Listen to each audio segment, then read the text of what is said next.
Hello friends, welcome back to my channel. இன்னைக்கு நம்ம பார்க்க போகிற வீடியோ, வயிற்றில் வளரும் குழந்தை ஆண் குழந்தையா இருந்ததுன்னா ஒரு சில அறிகுறிகளை வச்சே நம்ம ஈஸியாகவே கண்டுபிடிச்சிடலாம். இது வளர்றது வந்து ஆண் குழந்தை தான் சொல்லிட்டு. ஆண் குழந்தைகளுக்கான மிக முக்கியமான அறிகுறிகளை பற்றி தான் நம்ம இது பார்க்க போகிறோம். இது வந்து 100% உண்மை கிடையாது. இதெல்லாம் நம்மளோட முன்னோர்கள் வந்து சொல்லியிருக்காங்க. இந்த மாதிரி எல்லாம் சிம்டம்ஸ் இருந்ததுன்னா ஆண் குழந்தை பிறப்பதற்கான அதிகமான வாய்ப்பு இருக்குன்னு சொல்லிட்டு. ஸோ என்னென்ன சிம்டம்ஸ்லாம் இருக்குங்கிறத நம்ம இப்போ பார்க்கலாம். வயிற்று பகுதி வந்து ரொம்ப, அதாவது ரொம்ப கீழே இறங்காம நேரா, அதாவது ஊசியா இருக்குன்னு சொல்லுவாங்க. அந்த மாதிரியான சிம்டம்ஸ் உங்களுக்கு இருந்ததுன்னா, வயிற்று பகுதி ரொம்ப கீழே இறங்கக்கூடாது. அப்படியே கூர்மையா இருக்குன்னு சொல்லுவாங்க. அப்படி இருக்கும் பொழுது உங்களுக்கு பிறக்கப் போகிறது வந்து ஆண் குழந்தையா இருக்கலாம். 2வது சிம்டம்ஸ் நம்ம பார்த்தோம்னா, நார்மலா கர்ப்ப காலத்தில குழந்தைக்கு வந்து பால் குடுக்க ஏற்றவாறு மார்பகங்கள் வந்து ரொம்ப பெருசாகும். அது ரொம்பவே இயல்பான ஒண்ணு தான். ஆனா, நார்மலா எல்லாத்துக்குமே இடது மார்பகம் தான் ரொம்ப பெருசாகும். ஆனா, ஆண் குழந்தை அவங்களுக்கு கருவில் சுமந்திருந்தால், இடது மார்பகத்த விட வலது மார்பகங்கள் வந்து கொஞ்சம் பெருசா இருக்கும். அவங்களுக்கு வந்து நல்லாவே டிஃப்ரென்ஸ் வந்து நம்ம பார்க்க முடியும். அப்படி இருந்ததுன்னா, அவங்களுக்கு வயிற்றில் வளரும் குழந்தை ஆண் குழந்தை தான்.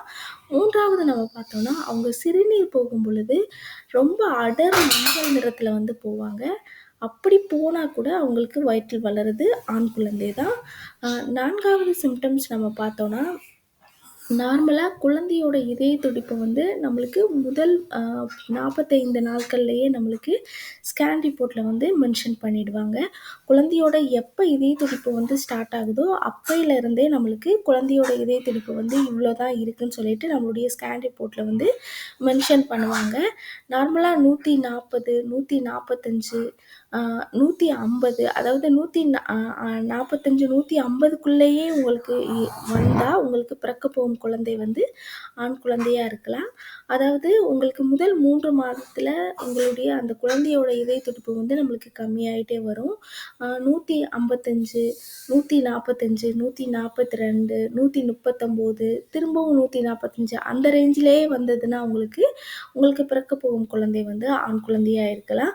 அல்லது ஒரு சிலருக்கு வந்து ஸ்கேன் பார்த்தீங்கன்னா, ஃபர்ஸ்ட்டு முதல் 3 மாதத்துல 145 இருக்கும்.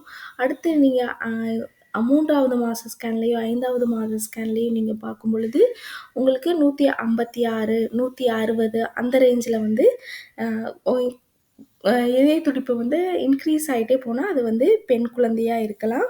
நெக்ஸ்ட் நம்ம பார்த்தோம்னா, முடி வந்து கர்ப்ப காலத்தில நெறைய பெண்களுக்கு வந்து முடி வந்து ரொம்ப கழியும்னு சொல்லுவாங்க.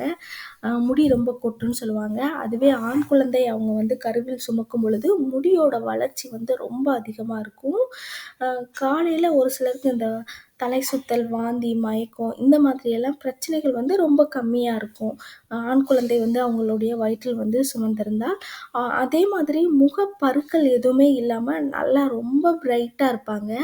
அப்படி இருந்தா கூட அவங்களுக்கு பிறக்கப் போகும் குழந்தை வந்து ஆண் குழந்தையா இருக்கலாம். நம்மளுடைய ஸ்கேன் ரிப்போர்ட்ல வந்து ஆன்டீரியர் அண்ட் போஸ்டீரியர்ன்னு சொல்லிட்டு 2 பொசிஷன் வந்து நம்மளுக்கு குடுப்பாங்க. இது எல்லா கர்ப்பிணிகளுக்குமே அவங்களுடைய ஸ்கேன் ரிப்போர்ட்ல வந்து இருக்கும்.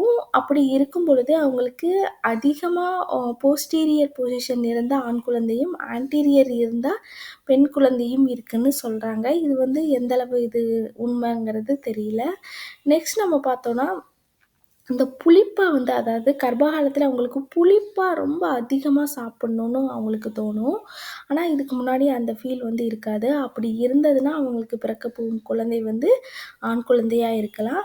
நெக்ஸ்ட் நம்ம பார்த்தோம்னா, ப்ரீச் ப்ரெசன்டேஷன்னு சொல்லுவோம். அதிகமான ஆண் குழந்தைகள் வந்து ப்ரீச் ப்ரெசன்டேஷன்ல இருக்குன்னு கூட சொல்லுவாங்க. ப்ரீச் ப்ரெசன்டேஷன்ல வந்து இருந்ததுன்னா, அதுக்கு ஆண் குழந்தை பிறக்கிறதுக்கான அதிகமான வாய்ப்பு இருக்கு.